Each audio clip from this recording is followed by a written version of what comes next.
ರಾಜ್ಯ ಕಾಂಗ್ರೆಸ್ ಪಕ್ಷ ಪೆನ್ಡ್ರೈವ್ ಪ್ರಕರಣವನ್ನು ಬೆಳಕಿಗೆ ತಂದು ಜೆಡಿಎಸ್ ಪಕ್ಷಕ್ಕೆ ಮಸಿ ಬಳಿಯುವ ಕೆಲಸ ಮಾಡುತ್ತಿದೆ. ಘಟನೆಯ ನೈಜತೆ ಹೊರಬರಬೇಕಾದರೆ ಸಿಬಿಐ ತನಿಖೆಯಾಗಬೇಕು ಎಂದು ಜೆಡಿಎಸ್ ಬೆಂಗಳೂರು ಗ್ರಾಮಾಂತರ ಜಿಲ್ಲಾಧ್ಯಕ್ಷ ಬಿ ಮುನೇಗೌಡ ಒತ್ತಾಯಿಸಿದರು.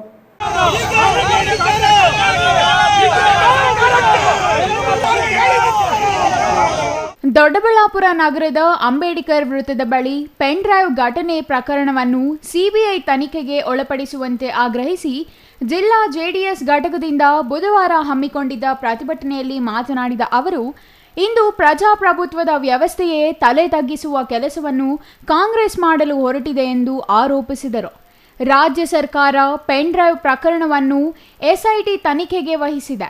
ಈ ಘಟನೆಯ ಹಿಂದೆ ಮುಖ್ಯಮಂತ್ರಿ ಸಿದ್ದರಾಮಯ್ಯ ಮತ್ತು ಉಪಮುಖ್ಯಮಂತ್ರಿ ಡಿಕೆ ಶಿವಕುಮಾರ್ ಕೈವಾಡವಿದ್ದು, ಸಾಕ್ಷಿಗಳನ್ನು ತಮ್ಮ ಸರ್ಕಾರದ ಪರವಾಗಿ ತಮಗೆ ಬೇಕಾದ ರೀತಿಯಲ್ಲಿ ತನಿಖೆ ನಡೆಸುತ್ತಾರೆ. ಯಾರನ್ನು ಬಂಧಿಸಬೇಕು, ಯಾರನ್ನು ಬಿಡಬೇಕು ಎಂದು ಸರ್ಕಾರದ ಅಣತಿಯಂತೆ ಎಸ್ಐಟಿ ಅಧಿಕಾರಿಗಳು ನಡೆದುಕೊಳ್ಳುವ ಸಂಶಯವಿದೆ. ಈ ಘಟನೆಯ ನೈಜತೆ ಹೊರಬರಬೇಕಾದರೆ ಸಿಬಿಐ ಮಧ್ಯಪ್ರವೇಶಿಸಿ ತನಿಖೆ ನಡೆಸಬೇಕು ಎಂದು ಒತ್ತಾಯಿಸಿದರು. ಡಿಕೆಶಿ ಆಡಿಯೋ ಬಗ್ಗೆ ನ್ಯಾಯಾಂಗ ತನಿಖೆಯಾಗಬೇಕು ಎಂದು ಆಗ್ರಹಿಸಿದರು. ಈ ಘಟನೆಯಲ್ಲಿ ಭಾಗವಹಿಸಿದವರು ಯಾರೇ ಆಗಲಿ ಅವರನ್ನು ಕಠಿಣ ಶಿಕ್ಷೆಗೆ ಒಳಪಡಿಸಲಿ.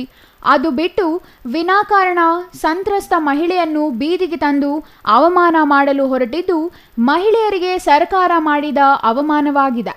ಎಸ್ಐಟಿಯ ಕೆಲವು ಅಧಿಕಾರಿಗಳು ಕಾಂಗ್ರೆಸ್ ಕೈಗೊಂಬೆಯಾಗಿ ಕೆಲಸ ಮಾಡುತ್ತಿದ್ದಾರೆ. ಜೆಡಿಎಸ್ ಪಕ್ಷವನ್ನು ಮುಗಿಸುವ ಕೆಲಸವನ್ನು ರಾಜ್ಯದ ಕಾಂಗ್ರೆಸ್ ಸರ್ಕಾರ ಮಾಡುತ್ತಿದೆ ಎಂದು ಆರೋಪಿಸಿದರು.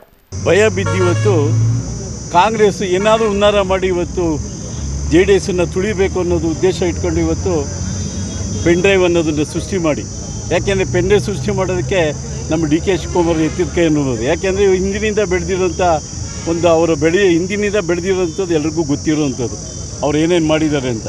ಆದರೆ ಇವತ್ತಿನ ದಿವಸದಲ್ಲಿ ಹತಾಶ ಆಗಿದೆ. ಇವತ್ತು ಎನ್ ಡಿ ಎ ಅಂದರೆ ನಮ್ಮ ನರೇಂದ್ರ ಮೋದಿ ದೇವೇಗೌಡರು ಅಸೆಂಬಲ್ ಆಗಿ ಇವತ್ತು 28 ಕ್ಷೇತ್ರಗಳನ್ನು ಗೆದ್ದೇ ಗೆಲ್ತಾರೆ. ಏನಾದರೂ ಮಾಡೋದಕ್ಕೆ ಕಳಂಕ ತರಬೇಕು, ನಾವು ರಾಹುಲ್ ಗಾಂಧಿ ಹತ್ರ ಹೆಸರು ಪಡಿಬೇಕು ಅಂತ ಹೇಳ್ಬಿಟ್ಟು ಇವತ್ತು ಪೆನ್ ಡ್ರೈವ್ನ ಮುಖಾಂತರ ಮುಂದೆ ತರಿಸಿದ್ದಾರೆ. ಅದು ಪೆನ್ ಡ್ರೈವ್ನ ವಿಷಯದಲ್ಲಿ ಇವತ್ತು ಎಲ್ಲಿ ನ್ಯಾಯಾಂಗ ತನಿಖೆ ಮಾಡಿದ್ದಾರೆ, ಎಸ್ ಐ ಟಿಗೆ ಮಾಡಿದ್ದಾರೆ. ಎಸ್ ಐ ಟಿ ಅವರು ಕೆಳಗಡೆ ಕೆಲಸ ಮಾಡುವಂಥದ್ದು ಎಸ್ ಐ ಟಿ. ಇವ್ರು ಹೇಳ್ದಂಗೆ ಕೇಳ್ತಾರೆ. ಇವತ್ತು ಚುನಾವಣೆಯಲ್ಲಿ ಬೇರೆ ಹುಬ್ಳಿ ಕಡೆ ಎಲ್ಲ ಚುನಾವಣೆ ಇದ್ರೂ ಇವತ್ತು ಸಿದ್ದರಾಮಯ್ಯ ಕರೆಸಿ ಈ ಎಸ್ ಐ ಟಿನ ಇರುವಂಥ ಅಧಿಕಾರಿಗಳನ್ನೆಲ್ಲ ಕರೆಸಿ ಅವ್ರಿಗೆ ಸೂಚನೆ ಕೊಟ್ಟು ಮಾಡ್ತಾ ಇರೋದು ಎಲ್ರಿಗೂ ತಿಳಿದಿರುವಂಥ ವಿಷಯನೇ. ಇವತ್ತು ಎಸ್ ಐ ಟಿಯಿಂದ ನಮಗೆ ನ್ಯಾಯ ಸಿಗಲ್ಲ ಅನ್ನೋದು ಎಲ್ರಿಗೂ ಚೆನ್ನಾಗಿ ಗೊತ್ತಿರೋವಂಥದ್ದು.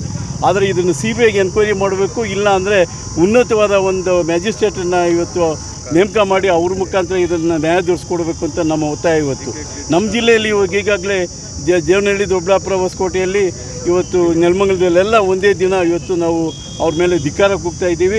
ಇವತ್ತು ಯಾವತ್ತೂ ಅಷ್ಟೇ ಡಿ ಕೆ ಶಿವಕುಮಾರ್ಗೆ ನಾನು ಒಂದು ಮಾತು ಹೇಳಬೇಕು, ಇವತ್ತು ಒಕ್ಕಲ್ತನದಲ್ಲಿ ಒಕ್ಕಲಿಗ ನಾಯಕರಾಗೋದಕ್ಕೆ ಸಾಧ್ಯವಿಲ್ಲ.